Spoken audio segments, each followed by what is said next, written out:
मैली चादर ओढ़ के कैसे द्वार तुम्हारे आऊं। ठीक है,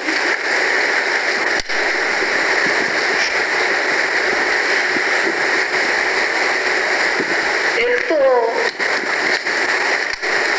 हमने दो प्रकार की चादरें ओढ़ी है, एक काया, एक चादर, और इसके ऊपर संसार, दूसरी चादर ओढ़ी है।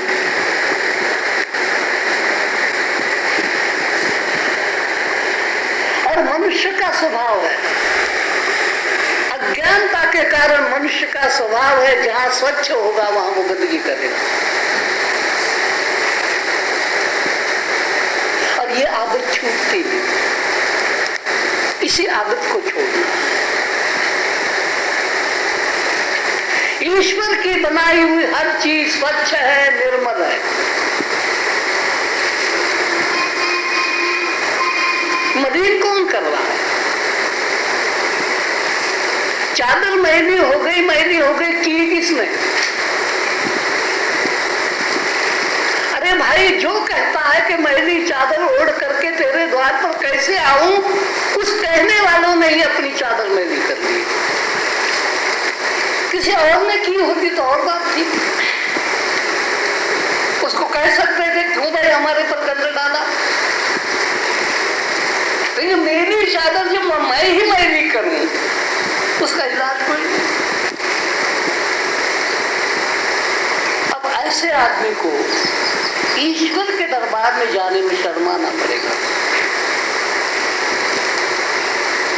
इसलिए हमारी काया को, हमारे मन को, हमारी बुद्धि को जो मैली चादर जिन्होंने ओढ़ी है, अपने आत्मा के पास जाने में शर्म आती है। मलिन बुद्धि वाला, मलिन मन वाला, मलिन काया वाला अपने आत्मा के दरबार में नहीं जा सकते।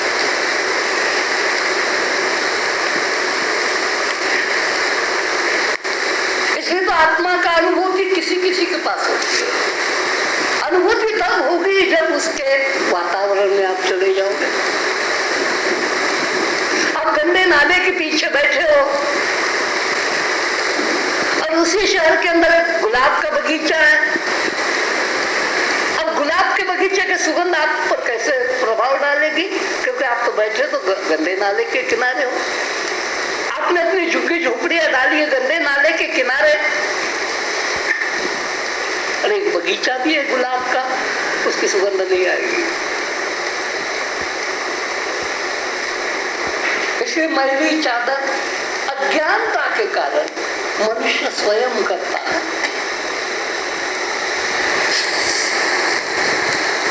और मैली चादर करने का अभ्यास पड़ गया। कुछ लोगों को अभ्यास होता है जहां मैला होगा वह साफ करने का, कुछ लोगों को अभ्यास होता है जहां साफ होता है वह मैला करने का। ट्रेन वाला ट्रेन धो करके, डब्बे धो करके पानी से सारा साफ करता है, ट्रेन चालू कर दी, निकलनी है पठानकोट से, जानी है बंबई, साफ करने वाले ने साफ कर दी, अंदर बैठने वाले ने। जब बंबई पहुंची है गाड़ी तब तक तो मेरा नरक हो जाता। निकली तो स्वर्ग था, अब पहुंची तब नरक हो गया। कहीं हमारी जीवन की गाड़ी भी ऐसी तो नहीं है? निकले तो स्वर्ग था, पहुंचते पहुंचते नरक हो जाता है। तो उसमें किसका दोष है? गाड़ी का कि गाड़ी में बैठने वाले का? इसी का नाम धर्म है कि हर क्षण सावध रहो। मन को सावध रखना, बुद्धि को सावध रखना, इंद्रियों को सावध रखना। कहीं जीवन की गाड़ी को हम मैला तो नहीं कर रहे हैं? कहीं हम अंदर ही मूंगफली खा करके अंदर ही छिलके तो नहीं डाल रहे हैं? पान तंबाकू खा करके कहीं अंदर ही तो नहीं थूक रहे? गन्ना खा करके अंदर ही तो छिलके नहीं डाल रहे हैं? और जो गहराई से देखने में आएगा आपको, तो जीवन का क्रम इस जीवन रूपी गाड़ी को मैला करने का इरादा है, जिसने ईश्वर के स्टेशन पर पहुंचना।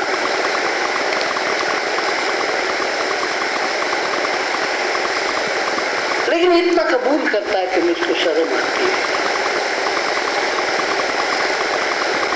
इतना भी कबूल किया है कि चादर मैली हो गई है। जब इतना भी समझ आ जाती है तो समझ लेना चाहिए कि आपकी यात्रा की दिशा बदल जाएगी। लेकिन कई बार हमारा अहम कहने ही नहीं देता कि हम चादर मैली कर रहे हैं। थोड़े से स्वार्थ के लिए, जैसे चादर के पल्ले भी होते हैं और चादर पर कशीदाकारी भी होती है, तो हमारी इस काया रूपी चादर पर भी कशीदाकारी भी है, बेल पत्ते भी है और पल्ले भी है।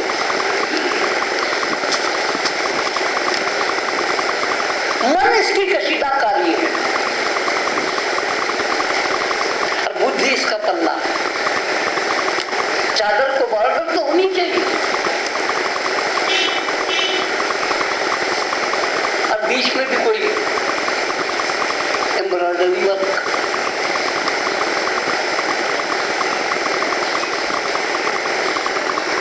और यही चादर की पहचान पर परमात्मा आपको अपना समझता है। लेकिन चादर बदल गई, मैली हो गई, गंदी हो गई, ईश्वर भी आपको नहीं पहचानेगा।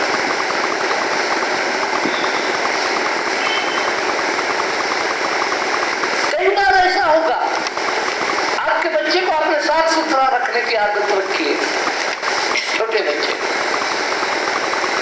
अब वो साफ सुथरा देखने का ही आपको कोई प्रकार की आदत पड़ी हुई है।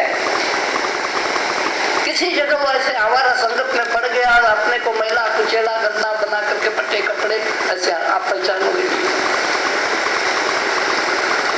ये कौन होगा? आपको लगेगा ये कौन होगा? क्योंकि मेरा तो बच्चा ऐसा नहीं था। ईश्वर को भी हैरानी हो गई कि मेरा बच्चा तो ऐसा नहीं था, जब मैंने इसको भेजा ऐसा नहीं भेजा था, अब ये क्या हो गया? पहचानने से ही पहचानना ही मुश्किल हो जाए।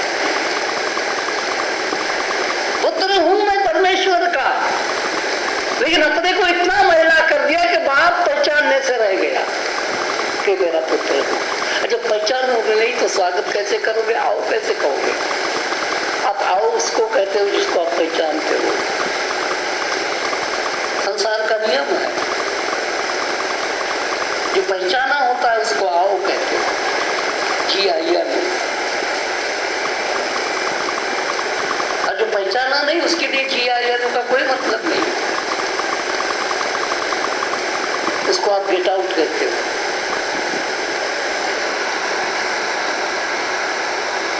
क्योंकि ईश्वर भी चाहता है अपने वातावरण को निर्मल रखना, इसलिए आपको पता होगा आपके कालीन खराब न हो, इसलिए आपने बीच में पैर पोंछने के रखे होते हैं जगह जगह। फिर आए हो बाहर से मैल लेकर के आए हो, कम से कम अंदर तो न लाओ, बाहर ही पैर पोंछ करके अंदर से आ जाओ।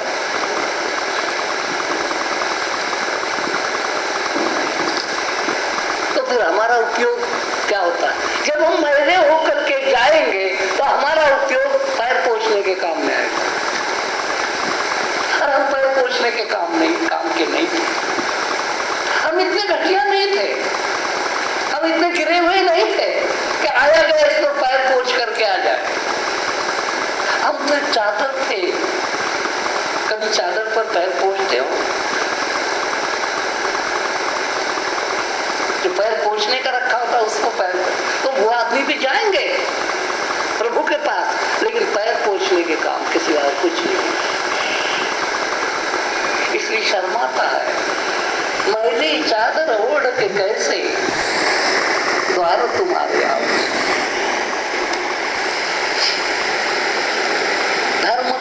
यही है कि इस चादर को हर प्रकार से मल रहित कैसे रखा।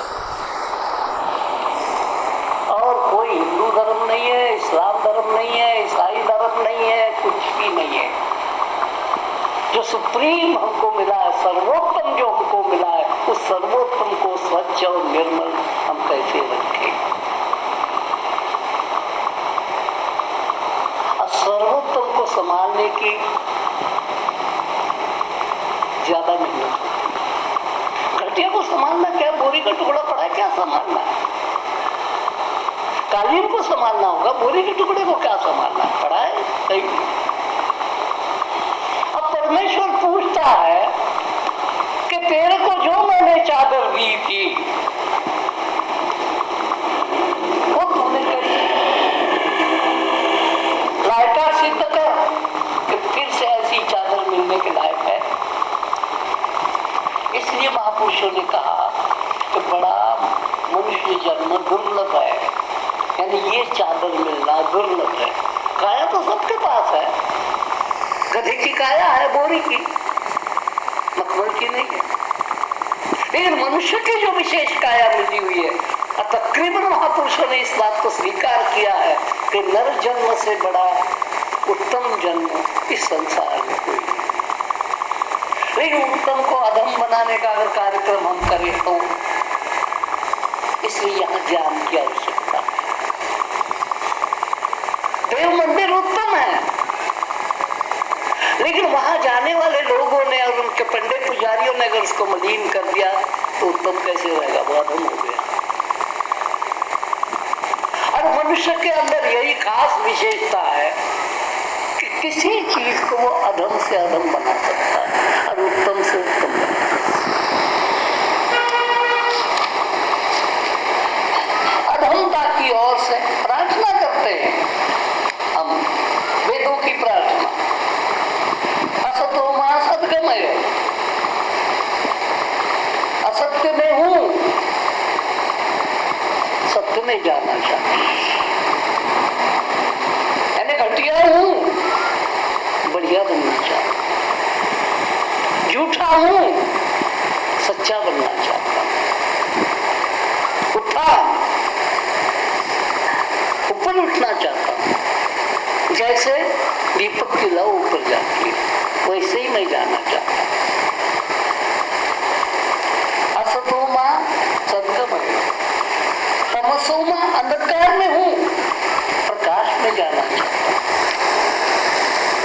क्योंकि अंधकार मनुष्य को छोड़कर दूसरी योनियों के लिए, उनकी योनि है ही अंधकार की योनि। वो भी जीते हैं, लेकिन कहां, अंधकार में। आदमी ने कहा जीना है, प्रकाश में। मनुष्य को छोड़कर बाकी के पशु लोगों ने कहा अंधकार में, क्योंकि उनमें प्रकाश की संभावना नहीं है।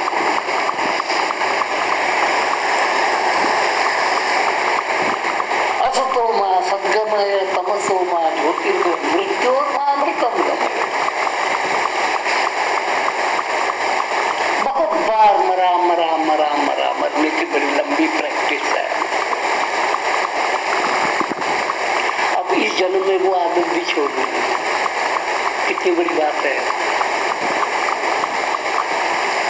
मरने की तुझे आदत पड़ी हुई है जन्म जन्मांतर से, इस आदत को छोड़ना है तो तूने चादर ठीक रखनी है।